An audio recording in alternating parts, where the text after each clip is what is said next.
Bom dia, meus queridos irmãos, com a graça e a paz do Senhor Jesus. Estamos começando mais uma reflexão da carta aos Hebreus e temos aprendido tantas coisas nessa carta esse ano sobre o sacerdócio de Cristo, o nosso cuidador, o nosso intercessor, aquele que ofereceu o sacrifício. E o autor desse tratado vai tratar de um assunto muito atual. Ele estava no capítulo 5 falando da superioridade do sacerdócio de Cristo relacionada a Melquisedeque, e de repente ele faz uma interrupção. É sobre esta interrupção que queremos tratar nesta manhã, cujo tema é infantilidade espiritual. Você já ouviu falar disso? Crentes carnais, crentes imaturos, crentes...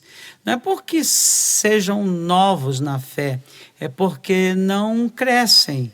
Eles são raquíticos espirituais, são eternas crianças, têm uma evolução lenta demais, e o autor de Hebreus ele vai tratar desse assunto aqui. Ele faz uma pausa para dizer assim: eu estou falando de coisas tão profundas da relação de Cristo com Melquisedeque. Eu podia falar de coisas bem maiores, muito mais ampla sobre a riqueza deste conhecimento, mas os nossos ouvintes, os nossos leitores têm problemas estruturais, emocionais sérios.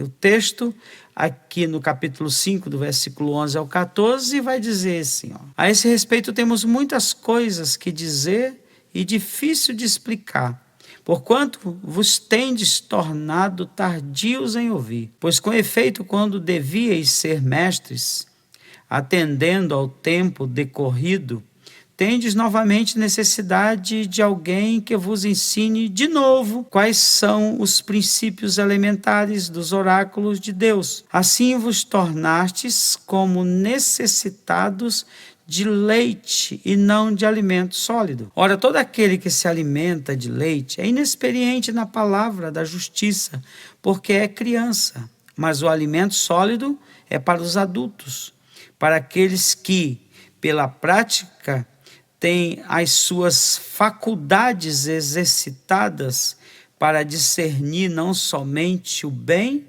mas também o mal. Essa é a palavra lida em Hebreus capítulo 5, verso 11 ao 14. Sem compreensão não há aplicação, e sem aplicação não há implicação. Qual é a tradução disso? A tradução é: a falta de entendimento do ministério glorioso de Jesus leva cristãos imaturos à apostasia. E o autor da carta, falando de coisas tão grandiosas de Cristo, da superioridade de Cristo, como é bom ser de Cristo, mas ele percebe que havia uma crise de compreensão. Eles entendiam muito pouca coisa de Cristo, eles não conseguiam fazer a aplicação porque eles não compreendiam e eles não estavam implicados na grandeza. As implicações eram crise, desânimo e desistência. Agora, o que causa essa inanição espiritual, essa infantilidade espiritual? Temos algumas reflexões sobre isso que eu gostaria de compartilhar com os amados. Primeira dificuldade: por que leva uma pessoa que tem tudo para crescer em Cristo, mas resolve ficar pequenininha? Primeira, é que crescimento espiritual trata-se de um trabalho árduo, que não se trata de um crescimento espontâneo, que é uma ação da Trindade, e há uma cooperação em busca dos meios de graça. É tarefa árdua também ensinar para quem não quer aprender. É o que acontece com muitos líderes hoje que têm capacidade, mas de repente eles nem podem trazer coisas mais profundas, porque o seu auditório é devocional, eternamente devocional. Estão sempre em crises existenciais, sempre na dúvida se são salvos ou não, se vão para o inferno ou não. Está sempre repetindo isso para sempre. Então o trabalho é árduo. O crescimento espiritual está ligado à malhação. É claro que o Espírito Santo opera em nós, mas em cooperação, nós somos cooperadores de Deus. e não há disposição em uma quantidade considerável de cristãos em querer crescer, em querer passar de fase, porque isto dá muito trabalho. Em segundo lugar, nós costumamos a não dar valor suficiente ao conhecimento de Cristo. E isto é um fato. Nós conhecemos de Cristo, nós estamos mais preocupados com o pão que Ele multiplica, com o milagre que Ele faz. Nós temos uma espiritualidade de busca de benesses, mas nós nos limitamos a isso. Nós acreditamos que Ele é Deus, que Ele é Senhor, que Ele é Todo-Poderoso. Para quê? Para nos favorecer nas nossas crises, nas nossas necessidades. Conhecemos muito pouco de Cristo. Outra coisa também, fugimos do doutrinamento porque isso acentua diferenças de opinião. Nós não queremos bater de frente com ninguém. Essa é uma outra coisa também que nos deixa nanico. Você tem a opinião bem concreta? O apóstolo Paulo, por exemplo, diz assim, antes importa obedecer a Deus do que aos homens. Ele tinha a coragem de confrontar, ele dizia não. O Estevão morreu porque ele defendeu que as escrituras do Velho e do Velho Testamento apontavam para Cristo. E ele vai na contramão de todo o esquema religioso. Você tem coragem de confrontar? Você defende aquilo que você acredita? Você tem a capacidade de dizer não para aqueles que não acreditam desse jeito? Por isso que é muito mais cômodo ficar na superfície, entendendo muito pouca coisa, porque isto tem implicações de conflitos e confrontos. Não é que a gente vai sair batendo de frente, brigando com as pessoas, nada disso. Mas quem tem convicção própria da fé, quem conhece Jesus, quem conhece as Escrituras, não vai aceitar as condições que o mundo coloca para a gente aí de qualquer jeito. Também nós perdemos a convicção, e a perda da convicção é característica da igreja contemporânea. Há uma quantidade enorme de gente que não tem certeza do que crê, não tem certeza da sua salvação, não tem certeza se Deus cuida dela. Quanta gente com crise dizendo assim, eu nem sei se Deus me ama mais, Ele não ouve a minha oração. Então a falta de convicção é característica de infantilidade espiritual, como uma criança que chora todas as vezes que ela sente fome, é como se de repente não tivesse mais daquela vez. Aí ela come, o pai e a mãe dão alimento, quando ela sente fome ela chora de novo, e assim ela vai. A sua falta de convicção, da certeza de que os pais têm horário programado muito específico para a sua alimentação, ela não consegue acreditar nisso. Outra coisa também, é uma tendência, essa é uma coisa muito comum nos nossos dias, a tendência de substituir a fé pelo conhecimento. Na verdade, quando você diz assim, não, eu creio na Bíblia, só que você não conhece toda a Bíblia, você nunca leu a Bíblia inteira, você conhece muito pouco da Bíblia. Talvez leu os Salmos, os Evangelhos, mais o Novo Testamento, mas de repente, se eu perguntar para os nossos amigos e queridos, você já leu toda a Torá? Você tem um conhecimento razoável da história do povo de Israel, dos reis de Israel, dos juízes? O que você acha sobre a literatura poética da Bíblia? Você tem um conhecimento dos conteúdos bíblicos? Eu acredito que tem pessoas que têm de sobra isso, mas a maioria não tem esse conhecimento. Mas eles dizem, eu creio na Bíblia de capa a capa, de Gênesis a Apocalipse, sem precisar ler. É uma fé cega. E essa fé, na verdade, não é fé. Isto é uma perversão da fé. A fé vem pelo ouvir e ouvir a palavra de Deus. Eu posso dizer que eu creio nas Escrituras Sagradas, no Velho e no Novo Testamento. Eu creio na Bíblia porque aponta para Cristo. Eu creio em Cristo. E elas testificam de Cristo, porque Ele é meu Salvador. Ok? Essa é uma tendência que a gente percebe hoje. Tá? A fé, como fruto de conhecimento das Escrituras, ela vai gerar no coração da gente, nas páginas do Novo Testamento especificamente, confiança. Eu sei em quem tenho crido, isso é ter fé.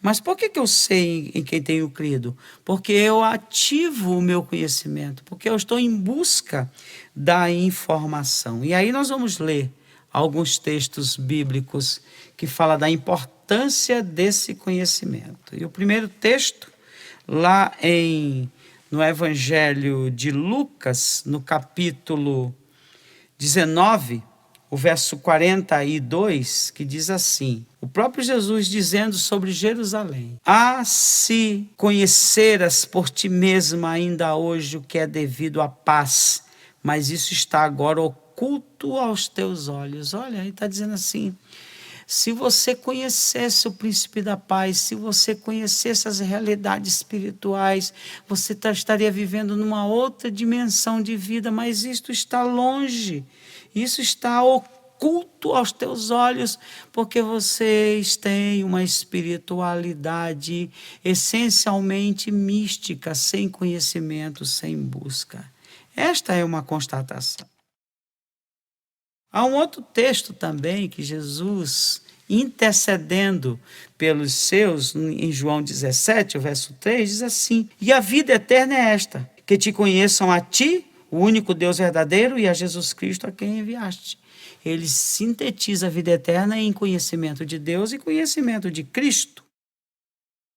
E também Paulo, escrevendo aos Coríntios, no capítulo 1, o versículo 24, ele diz assim, mas para os que foram chamados, tanto judeus como gregos, pregamos a Cristo, poder de Deus e sabedoria de Deus. E é isso que nós estamos dizendo, quando você quebra a rotina, quando você sai dessa nanição, quando você deixa de ser criança e não quer mais ser criança, tem desejo de crescer, você dá a importância vital para o conhecimento em todas as dimensões.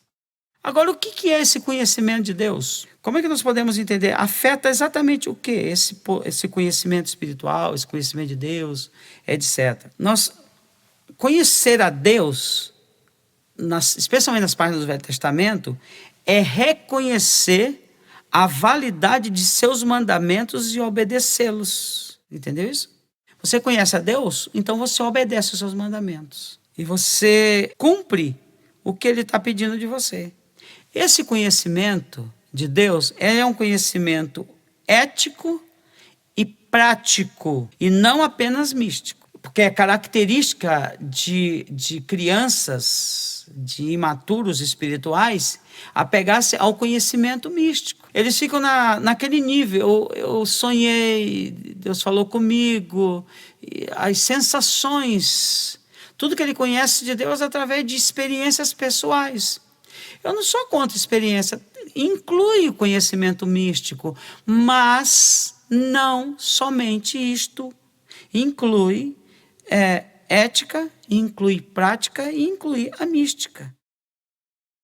Esse conhecimento tem poder transformador. Quem conhece a Deus através da palavra, através da obediência aos seus mandamentos, é transformado. A sua natureza essencial passa por uma transformação. Nós vamos falar disto no outro vídeo à noite. Quero falar sobre conversão. Mas é isso que acontece.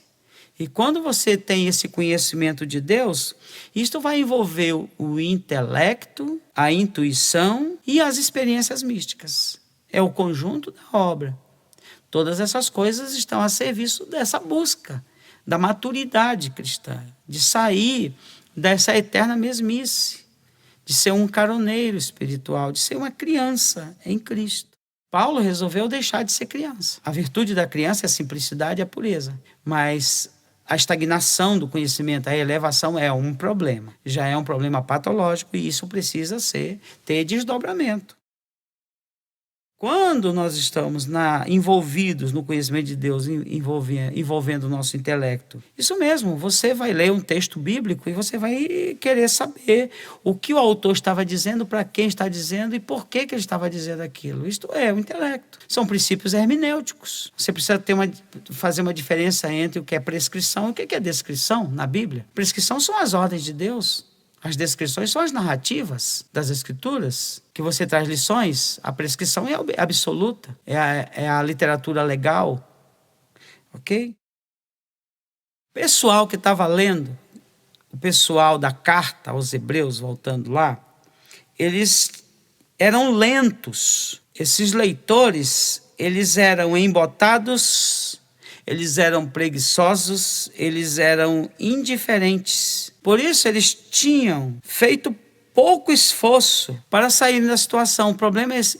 Ele está dizendo o seguinte: vocês poderiam estar numa situação, mas por determinação, por embotamento, por preguiça e por indiferença, vocês estão estagnados. A falta de crescimento espiritual é uma decisão de ficar numa zona de conforto, ficar na retração, é fazer muito pouco esforço. E nós temos uma espiritualidade hoje de zona de conforto. Tudo é graça, tudo é bênção, e nós temos alguém que ora pela gente e tal. Estamos sempre assim. Por isso que a expressão aqui que ele diz assim: vocês são tardios em ouvir. Ele está falando para os seus leitores, está falando de coisas profundas, mas está dizendo assim: é uma pena. É uma pena, um assunto tão denso, tão glorioso, mas leitores fracos, porque eles eram tardios em ouvir. E isso significa o quê? Lentos, descuidados. O termo ouvir aqui está ligado a entendimento espiritual. É a capacidade de entender e de aplicar. Quando ele está falando do ministério sacerdotal de Cristo, segundo a ordem de Melquisedeque, dizendo: oxalá vocês tivessem o alcance, tivessem a compreensão disto para aplicar e para ter implicação de crescimento na vida de vocês. Mas estavam presos à sua idade infantil, na sua espiritualidade. Quanto tempo de fé você tem? Você acha que já cresceu o suficiente? O tempo de fé que você tem é compatível com aquilo que você conhece das Escrituras de Jesus? Cada um de nós precisamos refletir isso profundamente. Agora, para finalizar, como sair desse estado de infantilidade espiritual? E aí você me diz assim: eu me sinto infantil, eu creio que eu poderia estar numa dimensão maior. Mas o que eu faço? Não importa até onde você andou. Eu queria pensar com o meu irmão, com a minha irmã, o seguinte: eu quero sair dessa situação. Eu quero uma virada nesse jogo. Eu quero crescer na graça. O que eu devo fazer? Quais são as nossas atitudes, os nossos expedientes? Então vamos lá. Primeiro, você precisa tomar consciência dessa necessidade. Essa necessidade, ela tem que ser sua. Você precisa entender que eu preciso crescer, eu preciso deixar de ser criança. Se você tiver despertado essa consciência de que precisa se deslocar para algo muito mais sólido, como ele diz aqui, alimento sólido, não mais o leitinho, não mais a prática superficial dos oráculos. Então, esse é o primeiro passo, tomada de consciência. Eu quero crescer. Então, a partir daí, você vai começar a se expandir, porque você vai usar as suas capacidades, porque você tem. Você tem o intelecto, você tem a intuição, você tem o conhecimento místico, que é a ação do Espírito Santo no seu coração. Segunda coisa, tenha medo da apostasia. Não é temor do diabo nem nada, mas a situação de estabilidade, de infantilidade espiritual, gera desvios da fé. Não, mas eu continuo na igreja, eu não mato, eu não roubo, eu não bebo, eu não tenho vício, eu não tenho um monte de coisa. Isso é típico de criança. Há muita gente que já há muito abandonou a fé, que não tem vida plena, mas que continua nos rituais de igreja, continua fazendo o básico dos básicos, à vista de homens, seguindo mandamentos de homens, sob proteção de alguém, desse ou daquele. Então é muito importante que você tenha medo dos sintomas, assim como você. Você tem medo do coronavírus? Eu acredito que tem, eu tenho. Quero pegar isso não. Mas para que isto? Para que pelo menos eu retarde essa situação, eu tomo providências na minha vida, eu procuro me prevenir, lavar as mãos, fazer os rituais, tá ok? Então, por quê? Porque eu não quero, eu tenho temores e por conta do temor eu tomo medidas preventivas. A mesma coisa na espiritualidade, esse temor de Deus envolve o quê? Eu tenho medo de cair. Eu tenho medo de me apostatar. Eu tenho muito temor de fazer parte daquele pessoal que vai cair com Babilônia. Por isso que é hora de despertar. Eu não quero ficar nessa situação porque isto não é uma zona de conforto. Estagnação espiritual é perigoso. É muito perigoso. E se eu fosse você, eu acordava. Deus, tem misericórdia de mim. Não deixa eu continuar nessa estagnação. Terceiro, você precisa despertar poder de reação. É isso mesmo que eu estou dizendo para você. Faça alguma coisa, comece do zero. A primeira coisa, pega essa Bíblia, coloca ela no teu colo aí, abre no Salmo 23. Pronto! Já começou alguma coisa. Isto é esboçar a reação. Desperte uma reação de crescer e o Espírito Santo vai te ajudar nisso. Quarto, admitir a sua própria criancice espiritual, sua própria infantilidade. Este é o primeiro passo. O autoexame, você ter a consciência, Deus, eu não tenho crescido, eu não tenho tido sabor em nada do que é espiritual. Eu tenho vivido nesses dias preocupado com coisa, com o mundo. Eu estou encharcado de notícias da TV. A minha mente está um liquidificador.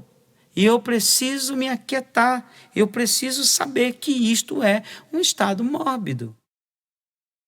Outra atitude que você deve ter é sair da zona de conforto da morte. Esse desvio da fé é letal e é com anestesia, é assintomático. De repente você tem morte prematura, de repente vem o lobo e você foge, porque você não tem resistência. Você tem muito baixa resistência espiritual. Por isso, saia dessa situação, ela é perigosa. E por último, peça ao Espírito Santo ajuda na compreensão das verdades da palavra de Deus, para que você compartilhe das grandezas de Deus, como herdeiro de Deus que conhece ao Senhor e que conhece assuntos profundos e que tem alimento sólido e que se torna participante do ministério de Cristo aqui neste mundo. Esta é a nossa palavra para os nossos amados nesta manhã. Vamos orar e vamos aproveitar nessa oração e pedir que o Senhor nos levante para um novo dia, para um recomeço, para que a gente saia desse estado de prostração, dessa infantilidade, dessa estagnação, que a gente possa nesse momento, mesmo isolado à distância, ver a glória de Deus. Senhor, que a tua graça inunde o coração destes amados queridos irmãos que ao ouvir essa palavra tenham a coragem de se levantar para não fazer parte daquele grupo que lia a carta do autor de Hebreus, mas que não entendia, que não compreendia e não aplicava, e fugia das realidades espirituais e se apostatava. Por isso eu peço a tua misericórdia, até porque a tua palavra diz que nos últimos tempos muitos se apostatarão da fé por obedecer espíritos mentirosos. Tem misericórdia da nossa gente querida, em nome de Jesus. Amém, amém. Que Deus abençoe.